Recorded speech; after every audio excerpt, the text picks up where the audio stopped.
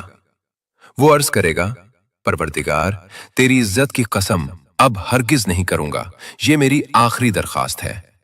پھر اللہ تعالیٰ اسے کہ وہاں بھی پہنچا دیں گے اور وہ اللہ تعالیٰ کی نعمتوں سے لطف اندوز ہوگا۔ پھر اچانک اسے دور سے جنت کا عظیم الشان دروازہ نظر آئے گا جو نور سے چمک رہا ہوگا۔ وہ اس کی طرف متوجہ ہوگا اور عرض کرے گا، اے میرے رب، مجھے جنت کے دروازے تک پہنچا دے تاکہ میں اس کے قریب بیٹھ کر جنت کی رونق، اس کی خوبصورتی اور جنت والوں کی خوشی کو دیکھ سکوں۔ اللہ تعالیٰ اپنے فضل سے اسے جنت کے دروازے تک پہنچا دیں گے۔ وہ وہاں بیٹھ کر جنت کے مناظر دیکھے گا۔ جب وہ جنت کی بے مثال خوبصورتی، اس کی حیرت انگیز نعمتیں اور جنتیوں کی خوشی دیکھے گا تو وہ بے اختیار ہو کر پکار اٹھے گا، اے میرے کریم رب، مجھے بھی جنت میں داخل فرما دے، مجھے بھی ان نعمتوں سے نواز دے۔ اللہ تعالیٰ اپنی بے پایہ رحمت سے اسے جنت میں داخل کر دیں گے۔ جب وہ جنت کے اندر جائے گا تو اس کی خوشی کی کوئی انتہا نہیں ہوگی۔ ہمیں چاہیے ہم دنیا کی اس فانی زندگی میں نیک عمل کریں، والدین اور رشتہ داروں سے حسن سلوک کریں اور اللہ سے سچی توبہ کریں تاکہ قیامت کے دن ہم ایک دوسرے کے ساتھ جنت میں جا سکیں۔ آئیں آج سب مل کر یہ دعا کریں، یا اللہ، ہمیں ہمارے والدین اور ہمارے تمام رشتہ داروں کو ایمان پر موت عطا فرما، ہماری قبریں نور سے بھر دے اور ہمیں جنت الفردوس میں اکٹھا فرما۔ آمین یا رب العالمین۔